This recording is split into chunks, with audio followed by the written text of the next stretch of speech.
In this podcast, we chat about the win against Birmingham, look ahead to Brighton, and answer your podcast questions. This is the Boro Breakdown podcast, and this is all your Boro Matchday chatter in a pod. Wants support. Curtis Fleming is down the edge of the area. Fleming for Craig Hignett. Hit it, Higgy. Higgy hits the treble!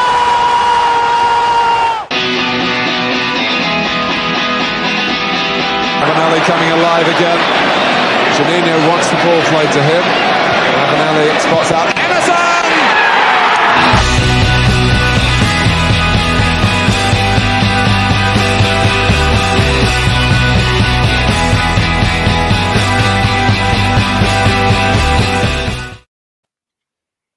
Hello and welcome to the Boro Breakdown podcast with Jonny Dana and Tom. We are the Boro podcast that gives you all of your Boro Matchday chatter in a podcast. And well, a 3-1 win for Boro, 2 goals from Matt Crooks, a goal from Akpom sends Boro 5th in the championship table with 6 league wins in 7. Dana Malt, welcome back after your Wi-Fi issues. But how are you feeling in 5 words? Well, firstly, New Year's, same issues. But secondly, my 5 words are, well, it's a bit of a cocktail of emotions, really. Happy, still a bit cautious, proud, excited, nervous. And I really want to hone in on that that element of pride there, because I don't tend to feel proud of Boro unless it's like this big cup scalp and we are massively underdogged, and then we sort of take these teams all the way, like Man United in the cup, Tottenham in the cup, Liverpool in the cup quite a few years ago. But this is a different sense of pride because Boro have endured a few little tiny knockbacks that could have been so much bigger than they were, but we've minimised them. You know, the Burnley defeat, going a goal down against Blackburn, having the deficit halved against Birmingham. I think things are just really good at the moment. We're playing some good football. We're confident. You could tell the team when they do get those little pushbacks there, they can negotiate through them. And I think that's really down to Carrick and the culture that he's really put upon these players and put upon this football club.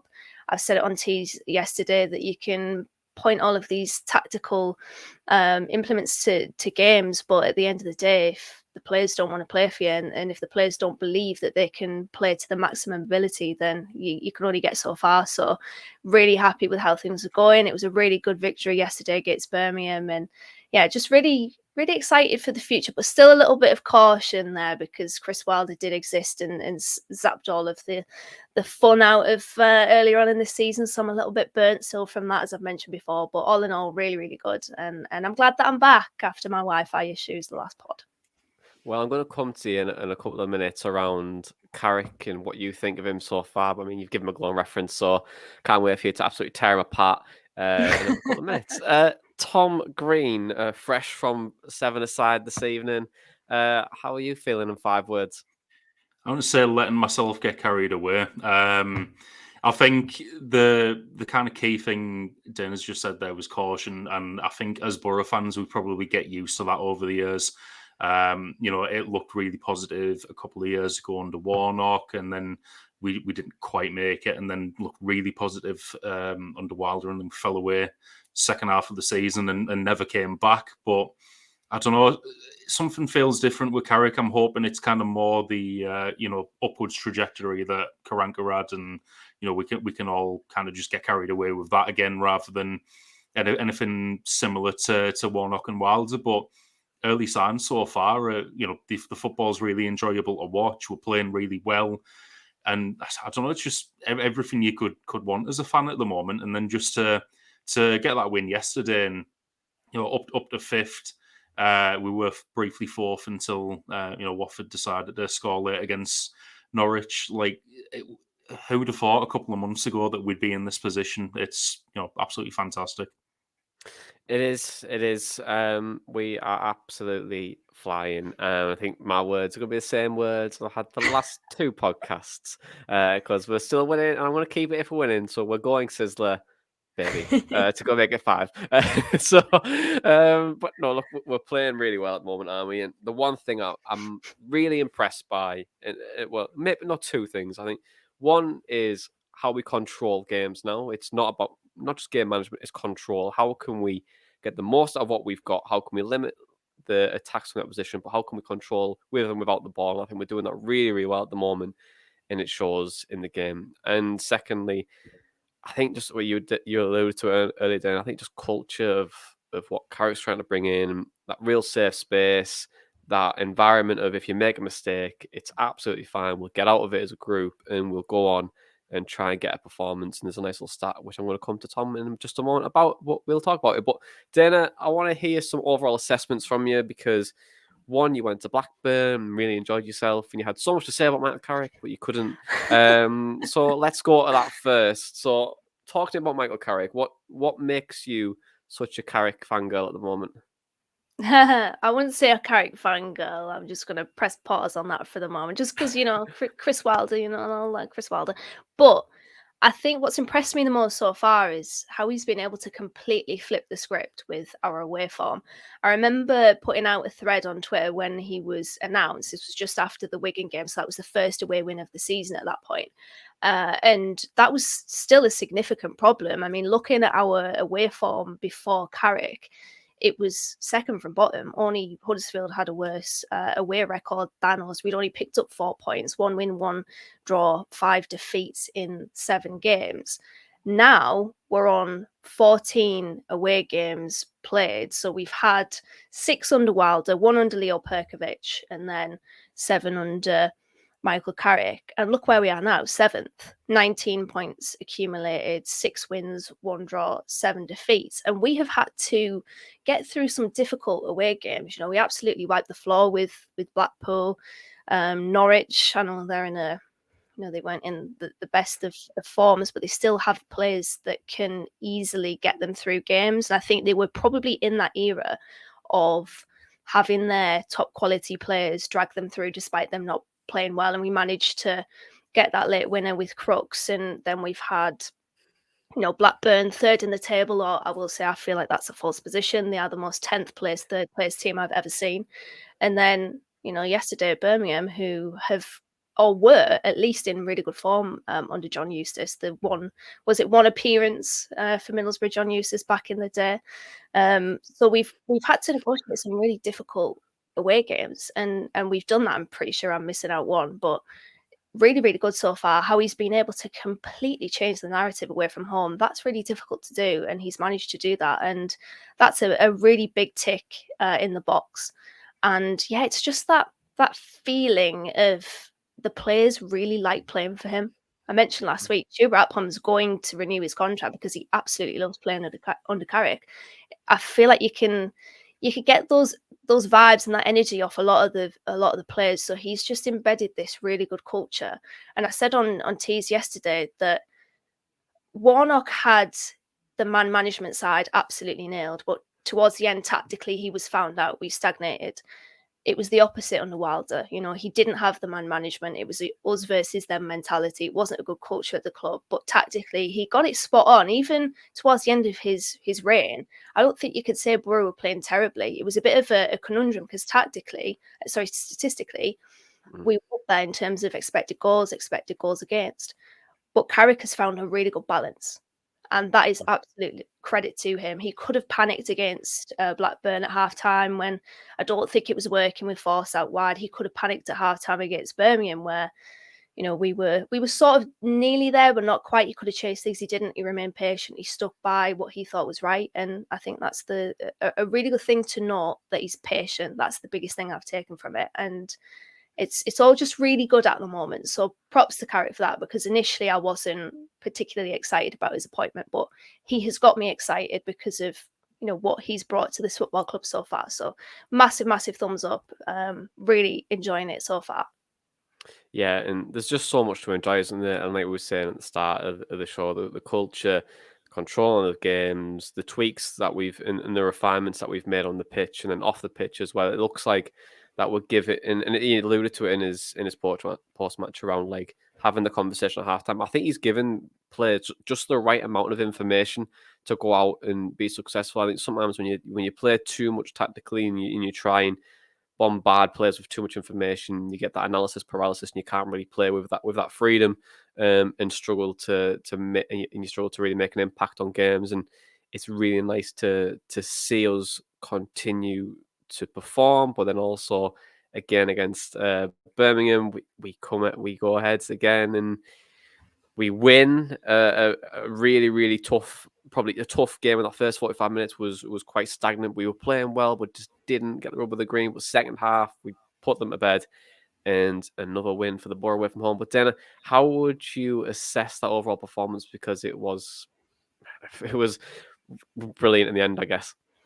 It was, yeah. And I think throughout the game, it was just, it took its sort of natural progression. Because I thought in the first half, it was a fascinating contest, I thought. A lot of the play was coming down the left-hand side initially, down our right. And it was one of those sorts of interesting tactical affairs. I thought it wasn't a bad performance in that first half. I don't think it was poor. And we played some really, really good stuff. We just didn't have that final bit at the end. I remember there were a few sort of half chances and a few chances that I think could and probably should have been a lot better than they were and a lot bigger than they were. But the second half just took that natural progression from the first. And again, Carrick, the message that I think he's putting into these players is don't panic, keep doing what you're doing and you will reap the rewards from it. And we absolutely did in that second half. I mean, Matt Crooks, Jesus Christ, please keep proving people wrong, because the amount of people that were saying at halftime, and I completely understand this, by the way, you know, Matt Crooks isn't a striker, get him off the pitch. I understand it, because up front it's not the prettiest, is it, to be honest,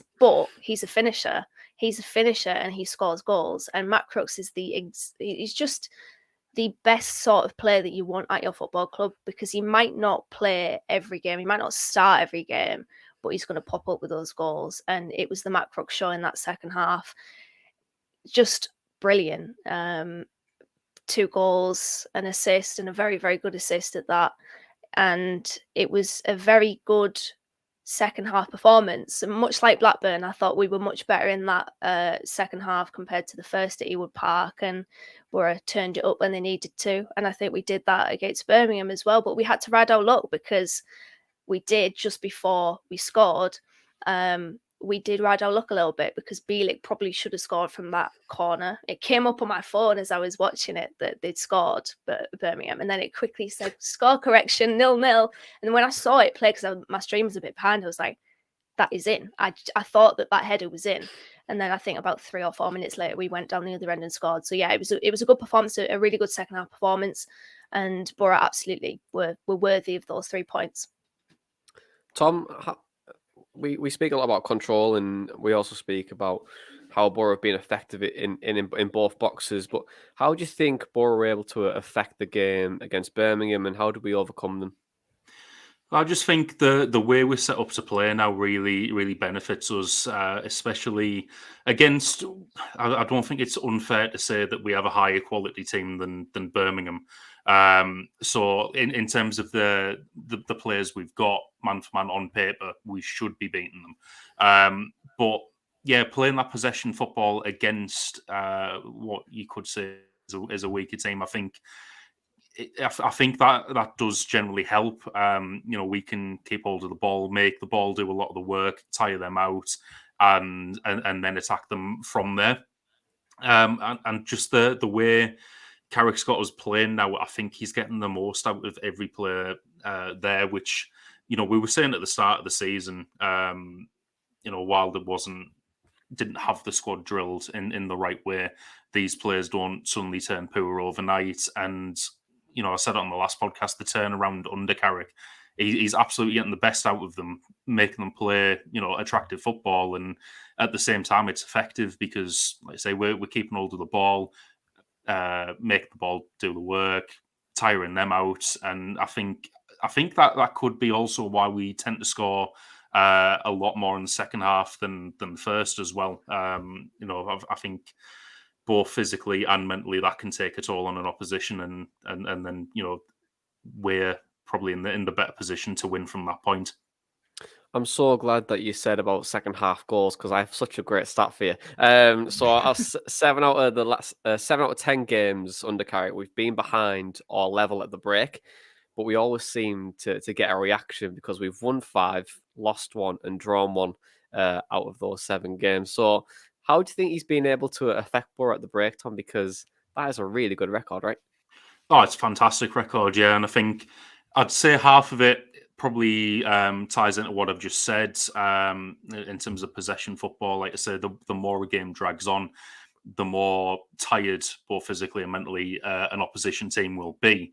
But on the other side of things, first half performances recently, and I think specifically I thought this about Blackburn, you can see certain things aren't working. I think as a fan, watching the game, Forss wasn't doing particularly great on the right hand side in the first half against Blackburn. I think it was very similar to what Dana was saying about the fans at halftime, speaking about Crooks against Birmingham. I don't think he had a particularly good first half, but going into half time at the moment, I'm feeling like with the utmost confidence that Carrick is seeing what's going on and is able to change things at half time. And it's strange kind of having that feeling what seems so early in his tenure and so early into his managerial career as well. But especially the last few games, if something's not going right by half time, I'm just feeling really confident when we go in at halftime that we're going to come out firing in the second half. Yeah, and it's a class to like have that that ability and that game management to do that, isn't it? I think sometimes you have managers who can really just have a game plan and stick to it and be an idealist. And it's the only way we're going to play. We're not going to try and change anything. But when you've got sometimes have that pragmatic manager who's really good at game management, it can pay dividends and really turn results around. But there was some key moments in the game. Obviously, key moments always change football matches. But there was a sub, George Friend, came on to make his 300th appearance for Middlesbrough yesterday, and gave us some absolute corkers to come away, but to make us win. But how did George Friend make quite a big impact on the game? Yes, I think I kind of give it away a little bit from the mistakes he made. Yeah, I mean, initially, straight after the substitution was made, it came in a period of the game where it knocked the momentum. When Mark Roberts went down injured and George Friend came on, I think just after that, Bielik went down as well. So there were a few stoppages that sort of stopped Boro in a period where we were teasing an opener. I thought we were, again, as I said, playing some good stuff. We were trying to affect the game in certain areas where I think it probably became a lot more open in the second half, where we were picking up those key pockets. You saw Akpom come deeper, but also Crooks was doing the same. So it was very fluid up front, and obviously Riley McGree's role is very fluid anyway. So it sort of lent its hand to that kind of narrative. And when George Friend came on, we all know, as much as we love George, he runs like he's torn in Eddie Stobbart, doesn't he? God bless him. And it was he was rusty, wasn't he? I think they were talking on BBC Tees about George Friend, and I think it was just this whole picture of, we didn't think that he was going to be in the team from the Birmingham standpoint because he was out injured for so long. So it was a bit of a surprise, I guess, from their point of view that he was even on the bench. He's called upon, and he's rusty, isn't he? You could tell he hasn't played a game since August or whatever. And I mean, he basically assists Crooks's goal, doesn't he? It's just, it was a really bad touch, and Crooks manages to take advantage of it. And then the third goal, I don't know what he does. I'll get onto it shortly, but he sort of tries to command Trusty whilst also getting in his way. So it just creates this massive open field of space for Akpom to run into, and then obviously he runs Ruddy and scores. So I think he was the main culprit. He was the reason why we scored the second goal, and then with the third, I think he could have done better with it there. So yeah, some key mistakes there for George Friend, but yeah, not bad for his 300th Boro appearance, is it? It isn't at all, and I feel like Tommy he'll get a good send off now at the Riversides when when we're so evil for laughing at him here. Oh, good old George. I Remember, there'd be no Boro Breakdown without George Friend. That's very true. That is very true. George Friend 4 fan club. Was it George Friend 4? Friend Army 4 it was back in the day. Friend Army 4. That's nice, isn't it? The glory days. What were you going to say, Tom, about George Friend? Just I was just saying I can't laugh. Like I just felt bad for him. Even though we won, I was just like, I wish it wasn't George making all them mistakes. You do a little bit though, don't you? You do a little bit. Because it was like, just Birmingham. If it was Bielik, I'd be much happier because there's the whole Derby connection there as well. So, yeah, fair enough. Harley Dean. Harley Dean. Oh, Wasn't he one of that'd be those- absolutely ideal. That one, and Harley Dean, especially top if he, from. especially if he gave away 3 set pieces that we scored from, then We will never forget Harley Dean. Anyway, moving on. I'm sure Harley let's- Dean's not going to forget them goals that we scored past him at the side as well. So. I hope not. I really hope not. But Me I too. mean, didn't he get a move to the Premier League at some point, and then it failed miserably? He did, didn't he? I don't know. But that sounds like it could have happened, to be honest. Probably did. I don't know. Maybe I'm trying to Googling that nonsense. now. Dana might get on the old Google. But anyway, Tom, whilst Dana's Googling, we'll chat about Marcus Forss and Isaiah Jones, because it's been a change over the last couple of games, something a little bit different, and having that strike on the right hand side. And we did touch on it ever so slightly in the last podcast. But what difference do you think Forss and Jones has been on that right hand side? Well, I think it's quite a big difference, and you touched on it last time, and I thought you summed it up pretty perfectly. That it was like having Stuani on the right again, and just having a striker there who's constantly looking to score, and that's what it seems like with Forss. Like, he does get some deliveries into the box, and I think for the most part they've been all right, but I think he's quite direct from that right hand side and tries to cut in and score, whereas Jones, he's more trying to create a chance for someone else by taking the man on, getting to the byline, cutting it back. So there is quite a big difference there. I mean, it's working at the moment, so obviously no need to change that just yet. But even so, like, last 20 minutes of a game or something, having Isaiah Jones to bring off the bench and terrorise that right hand side is, I think most teams would look to have that option. I think his deliveries have been. I'll just say this. I think you've undersold his deliveries there a little bit, Tom, because he put one in the first half. It was quite a cross from deep over to Riley McGree at the back post. And honestly, if that came from the left foot of Ryan Giles, we'd all be purring about it. And that's what's pleasantly surprised me about Marcus Forss, because when we had Billy on this podcast talking about him, he created this picture as if he was just a finisher and that he didn't really have too much more to his game.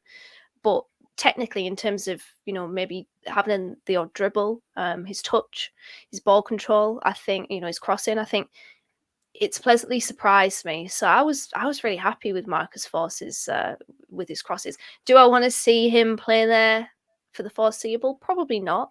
But you can't say it hasn't worked over the past 2 games. Was that a pun? I'm not saying Tom weren't saying that it was working. By the way, just put that in there. I just thought there was a pun there. We said Forss seeable. This, I didn't even trying to play. I thought, I was like, wow, Dana's in with the puns today.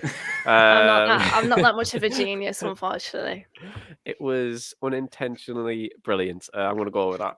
But yeah, obviously with that as well. I think when we've watched him, I think he's playing a bit further forward than what Isaiah Jones would. Looking at his average positions over the last couple of games, he tends to be the furthest player forward, even though he's on the right hand side, and also he's playing slightly narrower, and he's not trying to get chalk on his boot. He's playing in that wide and half space type of area, and he is trying to promote maybe an overlap from Tommy Smith there if we want to do it, but overall, I think he's been really solid there. But would you like to see him there maybe in the next game, Tom, and keep Isaiah Jones out on the bench? I just think it's working, so you don't change that team, to be honest. Like I say, I was always a big fan of that 4-2-3-1 with Stuani on the right, as much as a lot of people hated it because they're saying, he should have been playing up front, but it was very effective in that role. I don't mind the fact that Forss is playing there.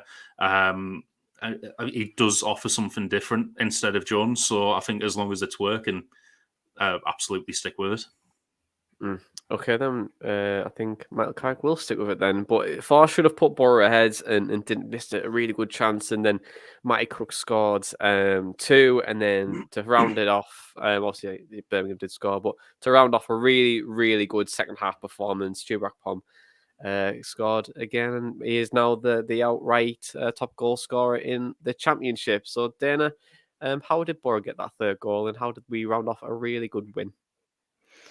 Well, I mean, I absolutely love this goal. I really, really do. It comes in a period of the game where Boro were conceding a possession a little bit. I think we were gifting Birmingham the ball unintentionally. They were trying to push up for that equaliser. Remember, it was 2-1 at this point, and they'd committed 9 players up the pitch, with George Friend the only player back.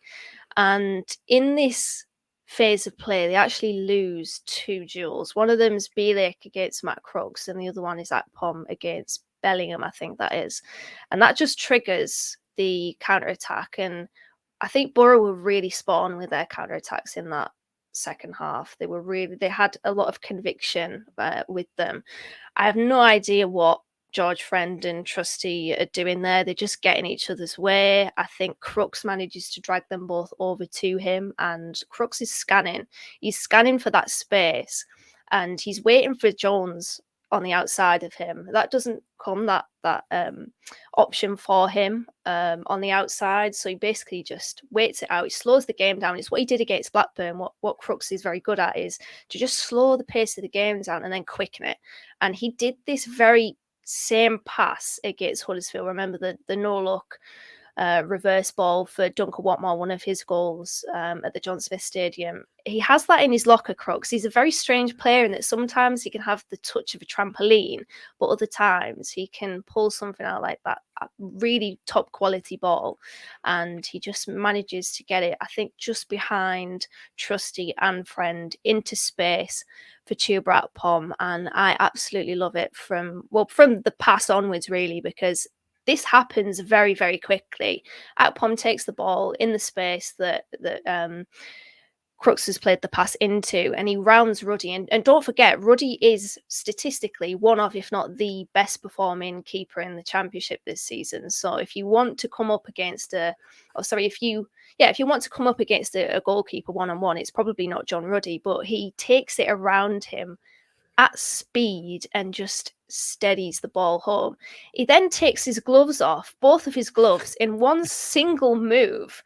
And I was like, where's his gloves gone? Because in one frame they were on, then in the next frame they weren't. And I was like, I mean, the way that Chuba Akpom is playing at the moment, I won't be surprised if he's turned into a magician, but his gloves just come off, which I thought was brilliant. And then all of a sudden there's another Chuba Akpom chant. I'm very happy that we've just got a whole songbook of Chuba Akpom chants at the moment.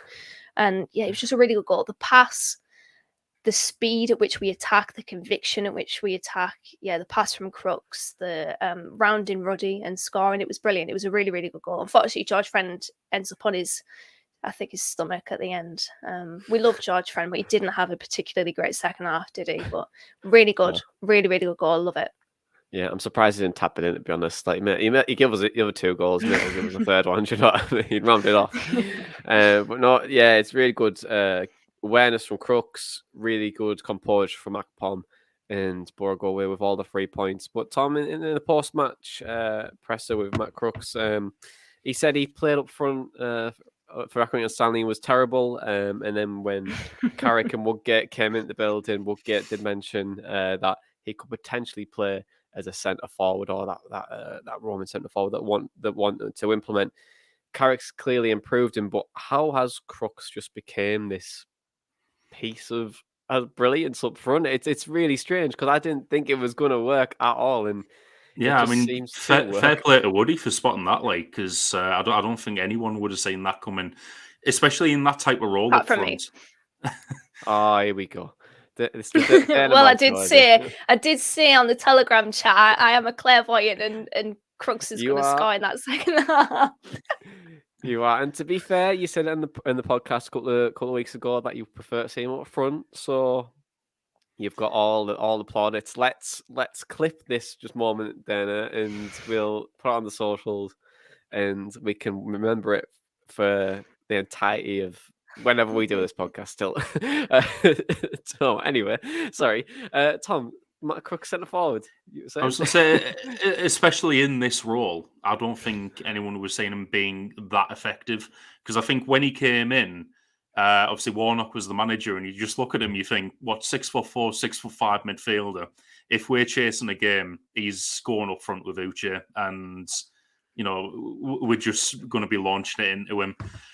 And you'd think if he was playing up front, that's the type of striker he'd be. He'd be there to win headers and get knockdowns for the other strikers. But not to score both those goals. Obviously, one of them being a header, and he was in just the right position, but he didn't even have to jump for it. And then the other one, great finish from where he was. I think he does a lot more running than what you, like I say, what the stereotypical opinion of him would be up front. I always thought under Wilder he was one of the best pressers when he was on the right-hand side at midfield three. I thought he led that really well, and I think playing as that number 9 with Akpom, he can press really well, which I think, based on what we've seen so far, is a requirement for that role. So, yeah, I just, like I say, it's not how I thought he'd be playing up front, but he's doing extremely well at it. And like I say, fair play to Woody for spotting it.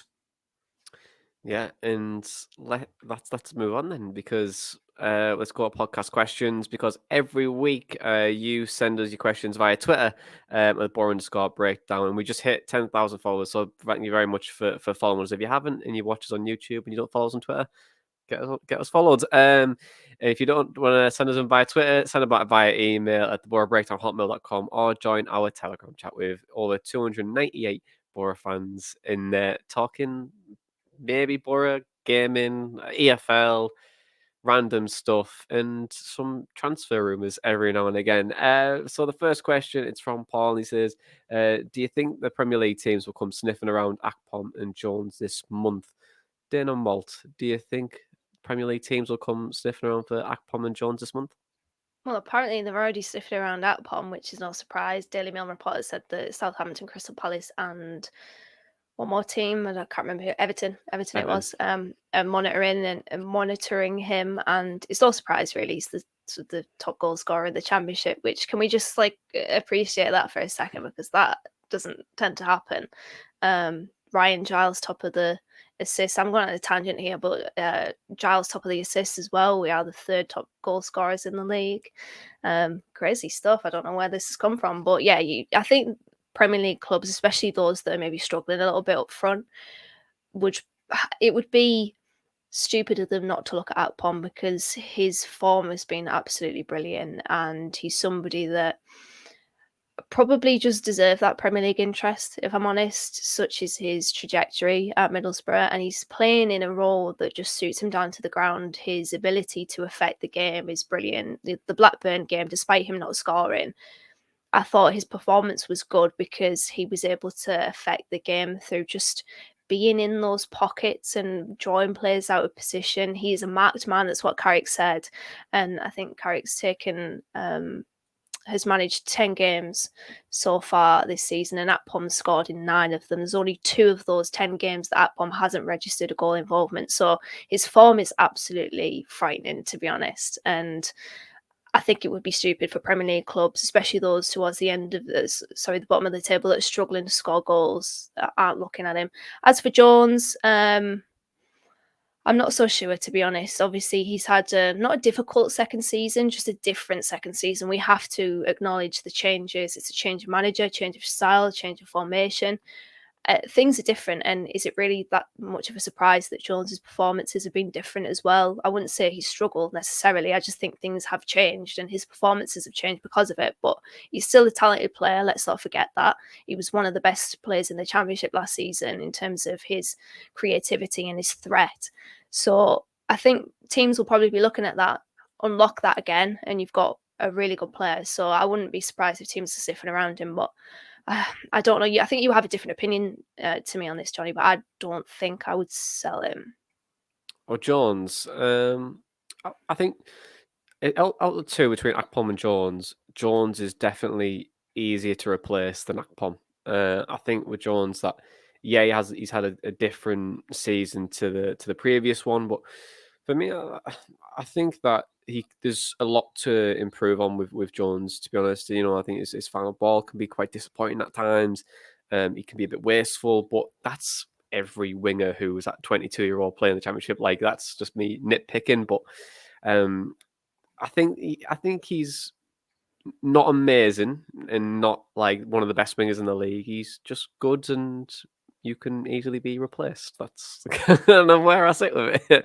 But yeah, look, I wouldn't get rid of him for now, because I think we need someone to come in and compete for that right-hand side spot. Yes, Forss has came in and shown that. And do we keep it like that? Probably for the time being, because it's working, but there's going to be a time where it doesn't work. And what Boro's focus should be in the transfer window, it should be the question of how can we continue to make high scoring chances, and where we're going to most likely to score.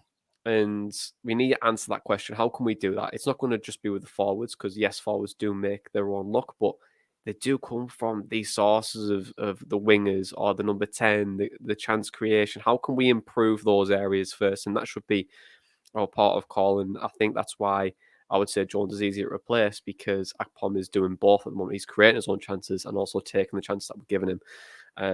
But for Jones, if we bring in someone who's better, then it's better chances, potentially better goals, and then you give the competition for Jones to get the best out of him to take him to that next level.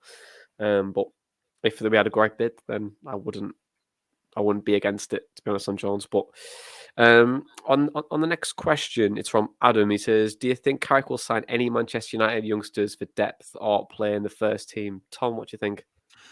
Well, I think there's two parts to this. One, I don't think it's going to be Carrick solely signing the players. I think that's been pretty much confirmed from Kieran Scott. We might have some links he can use. And I was talking to one of my mates who's a Man United fan today about this subject, and just kind of saying if there's anyone in your under 23s who might go out on loan. And I think the only two names that kind of really came up were Zidane Iqbal and Facundo Pellistri. So I don't know if we would kind of go for either of them. I think Pellistri could be that player to come and compete with Jones on the right-hand side, albeit I think he is left-footed, so a bit more of a kind of inverted winger there. But it doesn't seem like Man United have too many players kind of still looking like they'll go out on loan. I think they have loaned quite a lot out this season. So, who knows? Like I said, there might be some players there who we're not even thinking of, who Carrick's previously worked with and, has suggested to the transfer committee or whatever we want to call it. But, it doesn't look like, in terms of established names, too many that we might go for. And just with obviously transfer news coming in that Cameron Archer's linked with the club, that was from Team Talk, and do you think that he could be the type of sign that you'd want to see at all, Tom, like Cameron Archer, good front, Muniz probably going back? Yeah, I was thinking that earlier. I think when he was rumoured as a loan sign, and I just think that must be the end for Muniz, because I think that's kind of putting us over the limit of loan players that we can have in a matchday squad as well. And I don't think we'd want both wages on the books if we were to bring in Cameron Archer. I think he did have a good season last year. Villa have kept hold of him this year, likely for a reason, but with a change in management there, I don't think he's got too much of a look in anyway. So it could just be a good move for him, and just provides us with competition up top. Dana, you're a Cameron Archer fan, I'm assuming? Oh, yeah, 100%. I think there's been a lot of links to Ross Stewart, but I don't think that's going to happen, especially with Ellis Sims going back to Everton. And I think even if Sims was to have stayed at Sunderland, we probably would have been played for a new contract there. But with Archer, I said this on the Telegram chat, that he might be one of those players that could potentially see him get a permanent move in the summer. Although I did see that he signed a 5-year contract in this summer, so probably not.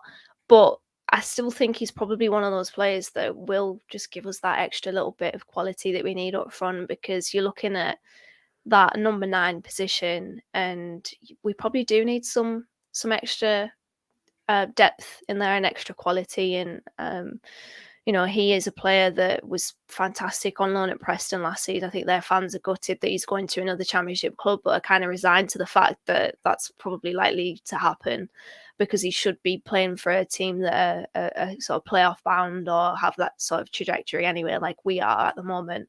And yeah, I think he would be a superb signing. Either him or potentially Sam Surridge. I know he's been linked with Sunderland as well, but these players from Premier League clubs that just aren't getting a look in, that can be that final piece of the jigsaw out front. I think would be brilliant. Okay, then. Next question is from Dean. He says, the next 3 league games are all against playoff-chasing rivals. A chance to put some real daylight between us and 7th. Can we keep the good run going? And how many points can we get from those 3 games? So, Boro play Millwall after the Brighton game, and then Sunderland away, then Watford at home. So, I want to hear you both give me an answer on this one. So, Tom, you first. How many points do you reckon we can get from those next 3 games? I see it being 7, you know. I was saying to my uncle when we were watching the game yesterday, mainly looking at the next 2 games, I thought if we can beat Millwall and then beat Sunderland, I'm going to start really believing. Only thing is, with Sunderland away, derby game, you never know what's going to happen. I'm going to go for that being kind of unpredictable and that being a draw, but I'm confident with the other 2 at home. Dana? 4 for me. I think. I mean, I've upgraded this from what I put in the Telegram chat, which I think was 2 draws and a defeat. I've upgraded the Millwall game to a win. I think we'll draw against Sunderland. I think we'll probably get beat by Watford. But I'm honestly looking at February as a make or break month because we've got Sheffield United in that month. I think we've got West Brom as well. We might have another team that in and around the top 6. It's QPR. that QPR, yeah, that one's going to be. Although I think they've completely fallen off a cliff, though I think they definitely have the ability to get back on the horse, shall we say. So, yeah, I think that I'm looking at that month, February, as a make or break month. Okay. And the final question then, it's from Mark, and he says, are we happy if Carrick makes wholesale changes against Brighton? Dana, are you happy if Mark Carrick makes? I was going to say if Mark makes changes there. Mark, you're being promoted to manager for the Brighton game. Are you happy if Michael Carrick makes wholesale changes against Brighton?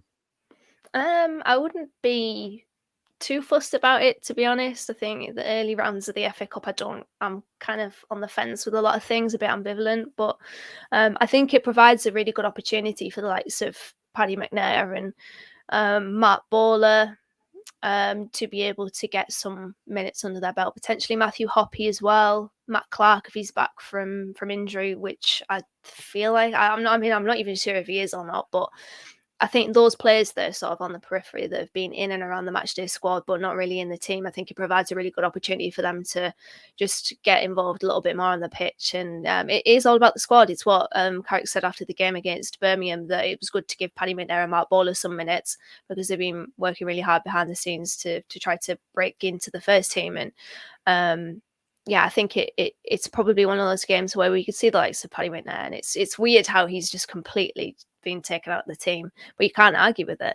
And he's going to be an interesting one because he came on and he played in midfield against Birmingham, but I've never been convinced with Paddy McNair in midfield. So could he potentially be somebody that we can make a bit of money on, or sell in January potentially? And if that is the case, that we might be looking to move Paddy McNair on, and the Brighton game could be an opportunity to put him in the shop window. I don't know why you would want to be in the shop window because he's shown what he's capable of the past few seasons, but still provides a good opportunity for those players. Yeah, and to be fair, he needed probably time out from the squad anyway. I think just from the amount of games he was playing. I think statistically, I think wasn't it like a game or sort of game a week for like the last 3 years or something, stuff like that. I can't remember, but it's a lot of football. But for him to sit out now, and he did come on that number 10 spot as well. So he did play there under Sunderland when he was at Sunderland as well. So under Sunderland at Sunderland. So yeah, really good. You can never know. It might work out for him, might not. But if he's going to be playing that number 10 role, it's going to be very difficult, I think, with Akpom being so successful at the moment. But let's move on to the praise and place then, because the praise and place is the place. We'd like to give praise to the Motor Neurone Disease Association for all the work that they do and get carers on. You can donate to our fundraiser as well by looking at our scanner thing now. Is it a scanner? I can't remember what it's called. QR code. QR code, yeah, QR codes. Or you can donate it all in our bios as well. You can have Dana's Wi-Fi for this podcast as part of your praise and place, or you can have the hairdresser that cuts mine and Tom's hair. So who goes in the praise and place this week then, guys? Tom, who is your nominee? Yeah, got to go with our hairdresser. But Graham, shout out to Graham. Other than him, probably I think Matt Crooks is really deserving of it this week. Like I say, he's playing that number 9 role really well. Got a couple of goals, and like I say, just fulfilling what that role needs really well. Like I said earlier, I'm really big fan of kind of his pressing. So I think he does that excellently, and just to cap it off with a couple of goals, and then he's probably going to be in here every week. But Chuba Akpom as well. Okay, Dana, who are you going to go for? I'm going to mention Jonathan Woodgate because I think he deserves it, quite frankly. He obviously earmarked quite early that Matt Crooks could play as a striker, and it's reap the rewards from it. And I'm really glad for Woodgate because I think even before his appointment as Middlesbrough manager back in 2019, there were a lot of criticisms of him, and a lot of them were because of the incidents off the pitch. But his future doesn't mean that he's that sort of person in the present, and I just think that he has shown and people have given him a lot of praise in the game regarding his coaching ability, and I think we are seeing that it didn't work for Jonathan Woodgate as a manager, but that doesn't mean that it can't work for him as a coach. And I'm really glad that he's involved under Carrick and that he's valued, because I think it could have been easy for a lot of people maybe around the club to sort of think that he's a bit of a stink bomb because of his last time here. I mean, what happened? He nearly got us relegated. Let's not beat around the bush, but I think it's been really good to see the kind of the reclaiming his title as a good coach, because by all accounts he is.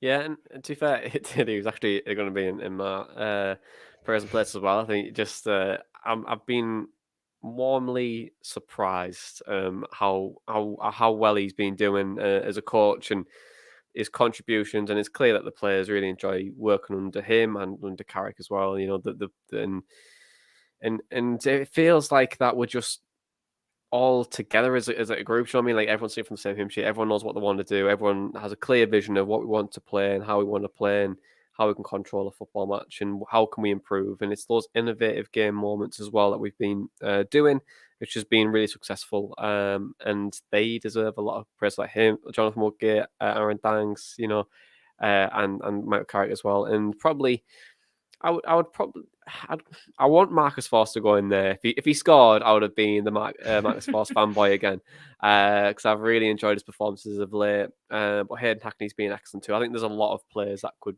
be in the praise and place week in, week out, but I'm gonna have to probably just stick on with Woodgate as the same as you, Dana. But let's look ahead to the FA Cup now, because Boro face Brighton and Hove Albion at the Riverside in the third round of the FA Cup, and Roberto De Zerbi's side are sitting 9th in the Premier League table. So we spoke to Liam from Albion Analytics to find out a little bit more about Brighton this season.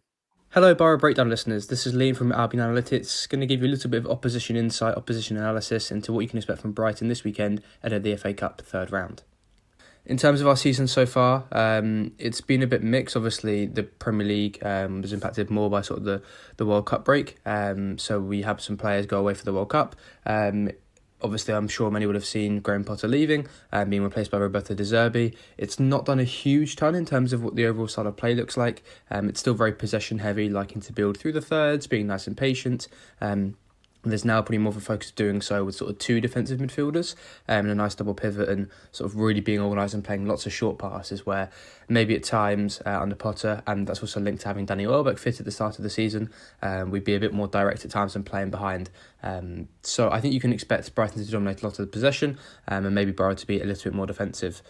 In terms of players to look out for, it's difficult to know who he's going to go with in terms of personnel, but Evan Ferguson is a really talented youngster. He's only just turned 18 and signed a professional deal, as he's obviously able to at 18, but scored lots of goals for the under-21s, or what is now the under-21s, what was the under-23s.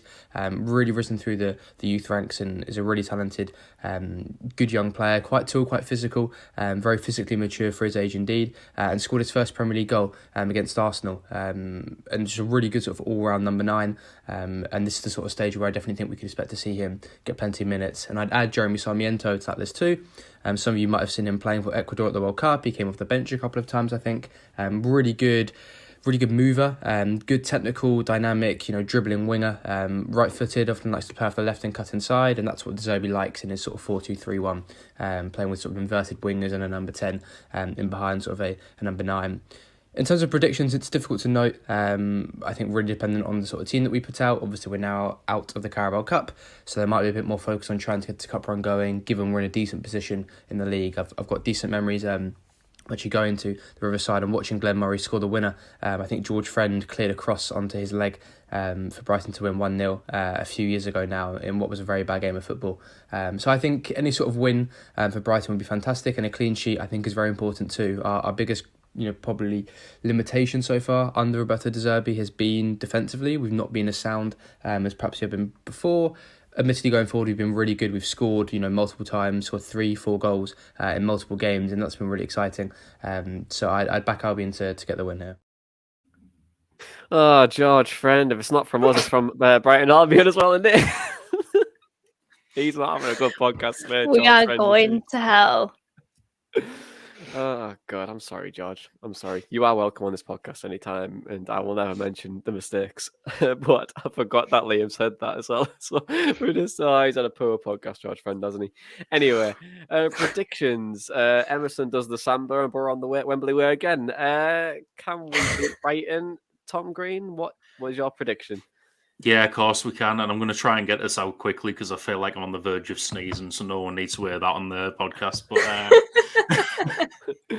do it! The first podcast sneeze ever.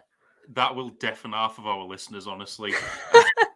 Proper dad sneezer. But yeah, I'm really looking forward to it on Saturday. I've taken the opportunity of the lower prices to go and sit in the West Stand, right behind the director's box. I'm hoping to spot the new signings there. And yeah, I think we can beat them. I'm going to go 2-1 Boro.